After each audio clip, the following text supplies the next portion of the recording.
If you clicked on this video, you're looking for one thing: how to beat extreme demons like me, a pro at Geometry Dash. No, I'm not. I'm just joking. I'm not a pro, but I have beaten extreme demon before Cataclysm, and in 1 month I was able to go all the way from Cataclysm to Bloodbath.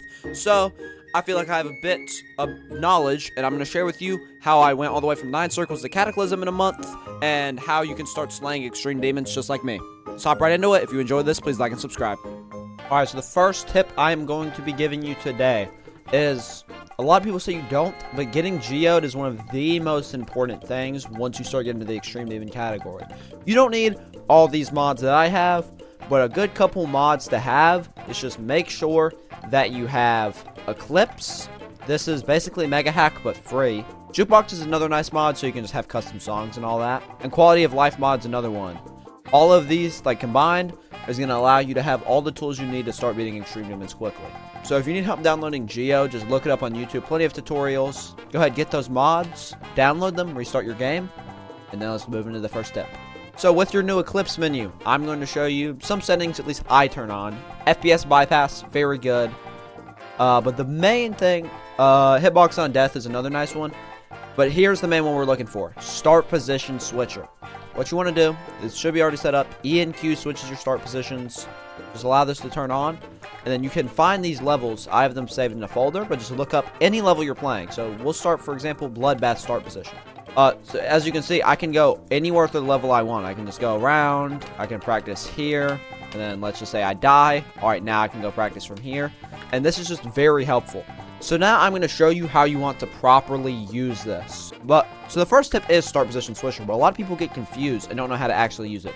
So how specifically, you're going to want to gauge on your skill level, but you want to learn all the parts of the level. Now you want to learn the end of the level typically first.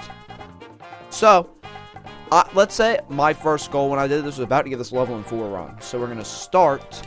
I want to get this level 85 to 100. That'll be my first run. But boom, first run done. All right, now so we have 85 to 100. So now let's learn. So eventually you'll want to make these runs into bigger. But now let's say my goal is 70 to 85. So now what I'll do is I'll go all the way from 70 to 85%. All right, boom, I'm there. And I would recommend continuing the run until you die, because you might just get like a new best run. But let's just say I die here. All right, boom, that run's done. And now I'm going to move. I'm going to get a connection run to 70. So I think at this point you get the basic gist. We'll say I do 42 to 70 next. You do that until you have a certain amount of runs and you've done the whole level completed in runs. All right, let's hop into tip number 2, no clip runs. This also, once again, comes with this. Once again, comes with Eclipse. What a good way to do it is with a death limit. So we're gonna go here. I'm gonna set a death limit, and we are gonna go to Sonic Wave. We're gonna go here, and let's say I'm learning this part of the level. I already learned it, but this is how I learned it. You set a death limit, and when you die, you're not instantly dead. So you can sort of get the feel for the whole part. But let's say I continue to mess up, you will eventually die, so you can't just like fully go off course. Okay, anyways, the next tip I'm going to give you. Let's say you're learning a really hard part of the level, like 71 is here for Sonic Wave. I can't even do it in 5 deaths, let's say. So what you can do is you can use Speed Hack. Tip number 3, you can use Speed Hack. Sometimes you actually can combine this, but typically with Speed Hack, it's going to be a lot easier. So we're going to say here I'm going with 0.6. I typically wouldn't go much slower than like 0.5, 0.6, because at that point, like, you're not even really learning the click pattern at that point. This is already pushing it. So now, boom, I can do this in 0.6 speed. So now I'm going to bump it up to 0.8 speed. And let's say I'm struggling with 0.8 now. Boom. Once again, bring back tip number 2 from earlier, turn on no clip, had set a death limit, and then boom. Now you sort of get a feel for the click pattern with Speed Hack and no clip. Then all you have to do is eventually just do this in normal speed with no clip until you're done. So those are the 3 tips I'm going to give you with Eclipse. But there's obviously lots of other tips I can give you for Extreme Demons. So one of them is don't give up. I already have dropped a level before. Let me show y'all. Might have got a little mad once. I dropped falling up. But we don't talk about it. But anyways, the mental is very important. Make sure you're taking breaks every once in a while. Because if you're not enjoying the level, I wouldn't recommend playing it. So my tip number 4 is make sure you're playing an enjoyable level. And you don't always have to go for a new hardest. This game is about having fun. So tip number 5 is going to be, actually, this might be 4. So yeah, tip number 4 is going to be playing a fun level. Doesn't always have to be a new hardest, just play a fun level, and I promise it will help you so much better. A lot of people, a streamer I watch, Connix, hate on him because he doesn't go for new hardest a lot. He does occasionally. He just recently beat Longest Adventures. He was going for Zodiac and dropped it. But what's the point of playing the game if you're not having fun? After I beat Bloodbath, I'm probably going for a new hardest Sonic Wave. But I'm always considering I might go back and beat like a level. This is one of the easiest in the game, Sweater Weather or Melon River. That's the whole point of this game, just to have fun. Alright, tip number 5 I have to give. We're going to hop into a gauntlet level for this one. Play other levels. A lot of people, once they get locked into the demon grind, they only play demon levels. A lot of people forget that there are fun levels outside of demon levels. So I've actually recently been just like slowly going through the gauntlet, typically either after stream or just whenever I'm bored on the game. You can go through these gauntlets. There's tons of amazing levels that aren't too hard. You can 1 attempt or be in like 5 attempts on here. It's very fun, and I would highly recommend doing it. Another feature that a lot of people don't talk about are the daily levels. The daily levels also work. They are very, very typically easy. You can 1 attempt or a couple attempts, beat them in a couple attempts, but they're not insanely hard. This is a great way to keep the game from getting stale. Okay, I don't know how I died there. But it's a good way to keep the game from getting stale and just playing the same level over and over and over again, especially when you're in a tough grind. As you see, I've beaten a good bit of these gauntlets. I haven't beat all of them. Obviously, I don't even know if I ever will. But I've made progress in a lot of these just because I think they're cool gauntlets, dude. My next tip is going to be try a jump just once. So, let's say you just beat Cataclysm and you're jumping to Bloodbath like me. Why would you do that if it's so much hard? If you look, we can look right here. That is almost that's 250. So this is about a 700 place jump on the list. Maybe a little more, a little less, give or take.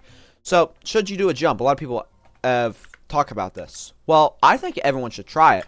If you are like currently with Bloodbath, I'm already decently consistent with it because I'm pretty good at jumping, and I feel like I kind of have the mental game down. But if your mental game isn't there, I wouldn't do it. But my tip is jumping is like one of the quickest ways to make progress quick. So if you truly believe that you can do it and your mental is in the right game, I'd say jumping is a great tip on how to get better.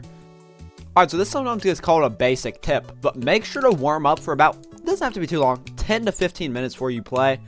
It doesn't have to be any longer than that, and sometimes you can go a little shorter. And sometimes you can even warm up on your own level. Like right now on Bloodbath, I warm up by playing a start position level of it and warming up. But otherwise, if you start playing from 0 as soon as you hop on, your first like 15 minutes aren't going to be super good. And a great way to warm up, I used to do this, but now I'm just doing star positions. But play the daily level every day, because I'm trying to get more orbs anyway. So play the daily level.